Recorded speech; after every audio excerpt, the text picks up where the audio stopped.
One of the anime YouTubers that I really enjoy watching in the anime YouTuber space is Iniq, and she just dropped a fantastic video on why do girls like watching anime. This was an amazing video, and I'm happy she talked about her perspective because I don't hear enough about girls in anime, and I'm excited to have Delia from Culture by Culture on my channel Friday to talk about her experience in the anime community, and maybe one day I can have Iniq on the channel to share her experience. Something I've been intrigued in because, at least from my vantage point, women that are anime fans often don't get much acknowledgement from the anime community. And when us men find out that some crazy reason there are anime fans that aren't dudes, I think that there are a lot of reactions that come into play. For one, and I may be wrong, we obsess over them because we feel like we just found a rare unicorn or a legendary Pokemon. Trust me, I get it. My wife watches anime with me. She likes anime, and best believe I got that master Pokeball and checked it at her. Yeah, that was completely uncalled for. I hope she doesn't watch this. Or we write her off as an anime fan because how could there possibly be a girl who likes anime who not only knows what she's talking about, or she watches other genres other than shonen? I react to some parts of Iniq's video because I think it goes into this deep controversial question of how women are depicted in anime. Let's be honest, when you get into the anime space, you can very quickly find that there's a very, very weird and dark side to the anime community when it comes to this idea of over-sexualization in anime.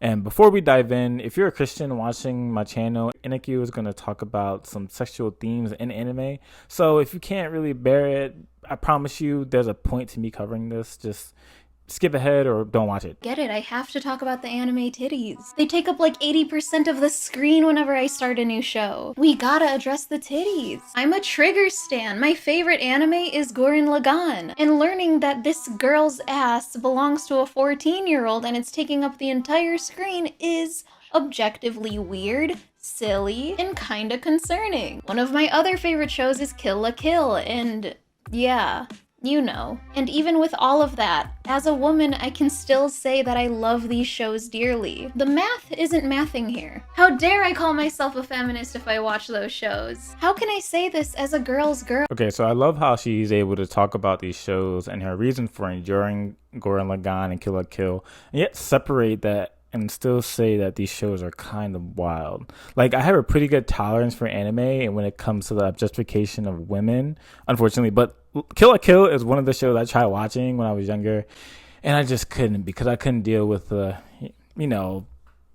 craziness. If I have to be afraid of my wife walking in on me watching these shows, you know it's not a good look for me. Shows. How can I say this as a girl's girl? Well, as a viewer, female or not, this is something that you gradually just accept and kind of understand as you watch anime. This is sadly a trope that's just really seen in a lot of popular shows. Anime is a cesspool that's trying to appeal to its broadest audience, which is primarily men, through being weird.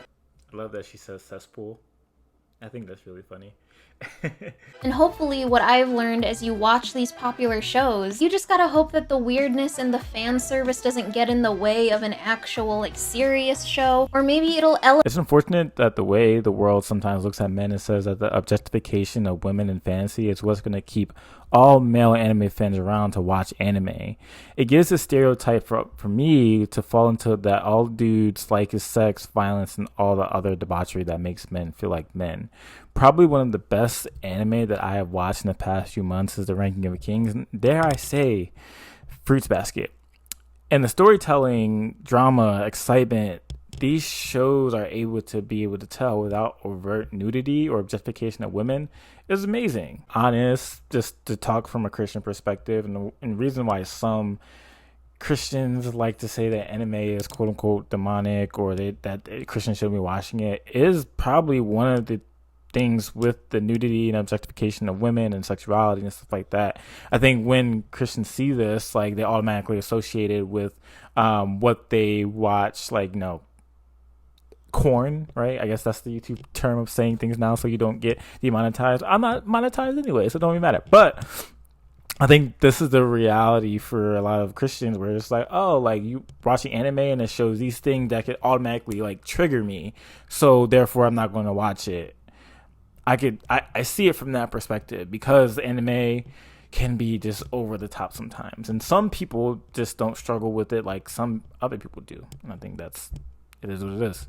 Elevate entertaining shows like Dragon Maid. In Dragon Maid, the big Bahonka Donkaroos, they're fine because it's a silly show. So the titties are gonna have silly jiggles. I don't know why this child has boobies. Well, I do, because anime in Japan is weird. Like, how am I supposed to feel? It's unrealistic body standards left and right. But guys, girls, don't let this like get to you. Don't starve yourself. Pretty people eat food. I've said this before, when these anime show these weird body standards for women, men too, because I know most of y'all don't got 12-pack abs. It sets this like unrealistic reality for consumers of all backgrounds when they see stuff like this. And to be honest, I won't put all the blame on the anime, but I think sometimes we can go overboard. And I'll speak directly to my men. You will not find a girl that looks like your favorite anime character. Like, I'm sorry, you just won't. And if you try, you're bound to ruin someone's self-esteem and probably your own relationships, because they don't compare to a fictional character that you love so much. From a Christian perspective, the human heart is wired the wrong way. The reason why I believe things like this go to its extreme is because of the affections of the human heart are jumbled. Instead of us seeing women made in the image of God as people to love, serve, and cherish, they are often objectified in just about every aspect of social fabric. It was never supposed to be that way. But the good news is Jesus comes and he flips that on its head. And instead of the person who places faith in Jesus to objectify women, they can now respect them the way that they deserve to be respected in God's image. Later in the video, she points this out, that there are people that try to counter the over-sexualization of women in anime to say that guys get over-sexualized too. And the comparison is not even close. I mean, the male power fantasy is a real thing, to be honest. Even if you're not a crazy anime fan, everyone back in the day knows who Goku is. And because he is iconic for going Super Saiyan, and every guy and their friends will be working out and you'd be swole, comparing yourself to Goku, don't act like you didn't do that either. Great that she points out that the males in anime being buffed and, you know, having their shirts off and all these different things aren't necessarily for the women.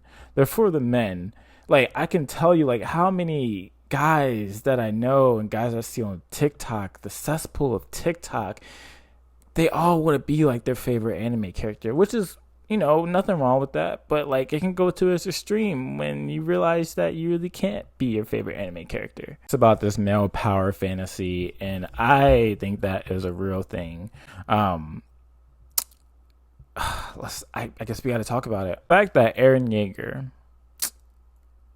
Aaron, who went from this traumatized boy, went to defeat the Titans to protect his home, ended up getting all this power and ends up destroying the world instead.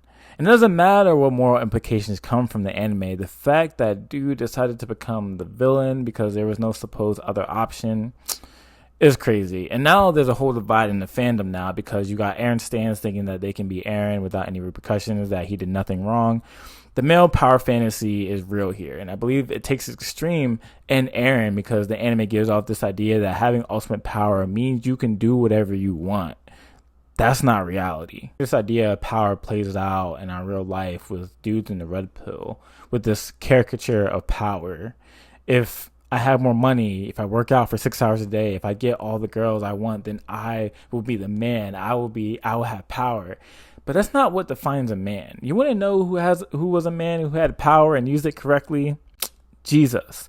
He had all power and equality with God, but guess what he did? He threw it all off to become a servant and to die on the cross for his enemies. I also want to bring out this part in Inaki's video where she talks about female MCs in anime, especially depicted in Studio Ghibli movies. A lot of anime have girl leads who don't have to be over-sexualized to be presented in a good story. They can be depicted as being strong and reliable without all the extraness.